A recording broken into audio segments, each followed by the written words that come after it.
Ficar comigo até o fim, porque o que você vai ver aqui vai deixar você de cabelo em pé. Brasil, quanta coisa aconteceu durante essa semana, né? Quanta coisa aconteceu. Hoje é sábado, dia 9 de maio. Eu vou trazer principalmente essa notícia do título e da capa, mas eu quero convidar você a me acompanhar durante toda a semana que vem aí. Semana decisiva. Coisas que vão acontecer em Brasília, promessas do que vai acontecer em Brasília, que vai estremecer tudo que tá para vir por aí, tá? Passamos por uma semana turbulenta, mas tem muita coisa ainda para acontecer. Eu vou direto para a notícia, vou pedir para você dar o seu like, para você compartilhar, inscreva-se no nosso canal e vou pedir mais uma vez, com todo o carinho e respeito que eu tenho a você. Coloca aqui de onde você está me assistindo, que é importante demais você fazer isso. Vem junto comigo nessa notícia importante. Olá, boa noite. Boa noite. O escândalo do Banco Master tem novas revelações e personagens. O ministro André Mendonça bloqueia 22 bilhões de reais dos investigados. Ladrão, corrupto, vigarista, rato, pilantra, canalha. 129 milhões de reais da mulher do ministro do Supremo, Alexandre de Moraes. Só foi a mulher dele que fechou o contratão? Não, foi o próprio ministro Alexandre de Moraes. Tony, arquiva essas denúncias aí do Banco Master, porque nós vamos ter problemas para explicar isso aí. Eu, o Gilmar e o Toffoli tivemos com o Daniel Vorcaro várias vezes. Nós temos vários negócios juntos, inclusive nós advogamos para ele. Eu estou aqui tentando calar a imprensa que fez um alarde ontem, aquela lá da Globo. Eu tive que dar um cala-boca nela. E esse contrato aí de 129 milhões da minha esposa com o Banco Master vai dar muita conversa ainda. Então arquiva isso aí, por gentileza. Mais tarde conversamos. E o controle disciplinar de todos os juízes por causa do CNJ, que está subordinado ao Supremo Tribunal Federal. De forma que eles têm hoje, nas suas mãos, toda a concentração de tudo que se passa sobre a justiça e sobre a legalidade neste país. 11 pessoas.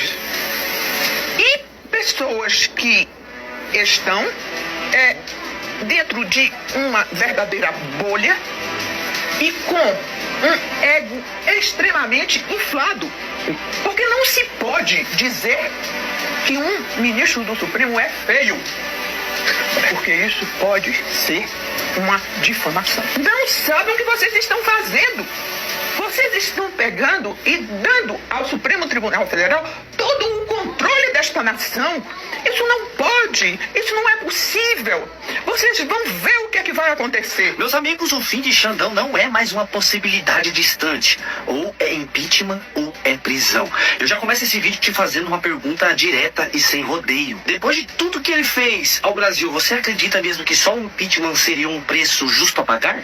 Porque algo muito sério está acontecendo. Uma juíza veio a público, rompeu o silêncio e jogou tudo no ventilador. A grande mídia, que por anos passou o pano, como a Globo, a CNN, Band, entre outras, mudou completamente o discurso, e quando isso acontece é porque o cerco está se fechando e o castelo começou a ruir. O que eu vou te mostrar aqui agora vai te deixar de boca aberta. Você vai entender por que o fim da linha chegou para Xandão. O que nós estamos assistindo não é justiça, é concentração do poder. Decisões monocráticas que atropelam o Congresso, censura disfarçada de defesa da democracia, escândalo na hora do Banco Master, perseguição seletiva, onde uns são esmagados e outros blindados, e o mais grave, ninguém votou nisso. Quando uma juíza rompe o silêncio e expõe o que acontece nos bastidores, isso muda o jogo, porque não é a opinião da internet, não é a narrativa da oposição, é alguém de dentro dizendo: isso passou todos os limites e precisa ter um basta. Hoje, na prática, o STF não apenas julga, o STF governa. Decide quem pode falar, decide quem pode concorrer, decide quem deve ser silenciado, quem pode ser investigado e quem jamais será. Isso não é democracia, isso é poder absoluto, é autoritarismo. Mas a história já mostrou várias vezes que quando alguém passa a mandar mais do que o próprio executivo, mais do que o legislativo e mais do que o voto popular, mais do que a população, o país inteiro começa a pagar o preço, mas uma hora a casa cai. Por isso o impeachment começa a ganhar força, mas a pergunta que cresce nos bastidores é: tirar apenas o cargo resolve ou ele deveria ir mesmo para a prisão? 8 de janeiro, tudo que eu já analisei, por tudo que eu vi, foi uma forma de conseguir colocar para toda a nação a finalização de uma narrativa. Narrativa esta que levaria a tirar-se Bolsonaro das eleições de 2026. De forma que, para mim, o 8 de janeiro foi exatamente isso. Porque aquelas pessoas que estavam nas portas dos quartéis, com o terço da mão, rezando, fazendo tudo. Vários amigos meus faziam parte dessas tanto de Salvador como aqui em Brasília, dizia: aquilo ali é uma ordem total. Os militares nunca fizeram absolutamente nada. Tanto que no dia, e isso está tudo provado, no dia 8 de janeiro, quando os militares chamaram aquelas pessoas e disseram: entre nos ônibus que agora nós vamos para a Praça dos Três Poderes. Eles foram, achando que alguma coisa ia acontecer. Eu não posso aceitar. No dia 8 de janeiro, foi o dia onde queriam dar o golpe final. O golpe final, com mulheres de 73 anos, de 61 anos, vendedor de picolé, vendedor de bandeira.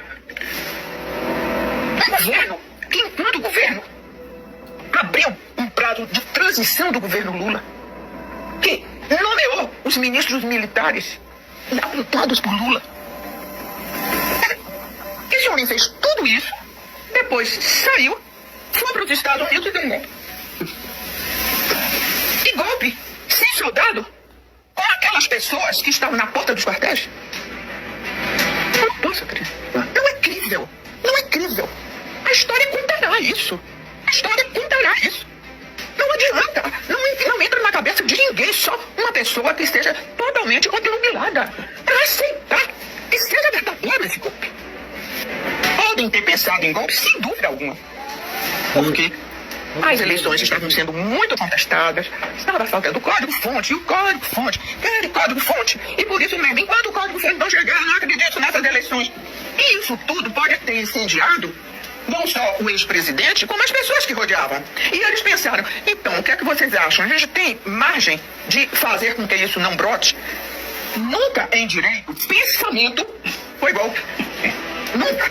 Nós aprendemos no segundo ano da faculdade de Direito.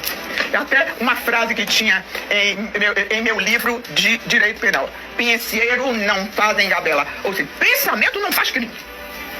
Todo mundo que estudou Direito sabia disso. Eles podem ter pensado, mas isso não é crime, não. Não é um crime. Né? De forma que eu entendo que eles pensaram sim. Houve ainda a participação do ex-presidente Bolsonaro, porque era um boca-rota e chamava militar, dizia que ia fazer, que ia acontecer. Enquanto era presidente, alguém acreditava, né? Eu dava risada, dizia: coitado, fica dizendo, chamando militar, dizendo que vai chamar, que vai fazer, vai acontecer. Aquilo era só borrota. E quando ele foi? Quando ele perdeu, ele ficou bem quieto. Então, eu, analisando como cidadã brasileira, analisando tudo isso, porque eu não sou bolsonarista, absolutamente. Eu, inclusive, quero dizer que no primeiro turno eu nem votei. Eu não acreditava em Bolsonaro. Eu não acreditava. Achava que ele foi um militar indisciplinado, tinha muitas culpas de fazer. Tanto que me convidaram para o governo e eu não aceitei.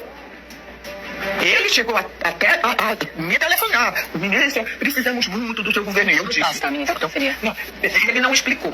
Era o Bibiano, que foi aluno meu. Logo no começo do governo. Logo no começo do governo. E quando ele não tinha ainda tomado posse, o Bibiano botou para ele falar comigo. Eu falei, chamava ele capitão. Capitão, eu estou aqui para servir ao seu governo no que o senhor precisar, mas não para assumir cargo. Eu sou advogada, já tenho o meu escritório, tenho o meu compromisso com os... Para tudo que você está fazendo, porque essa notícia ela é importante.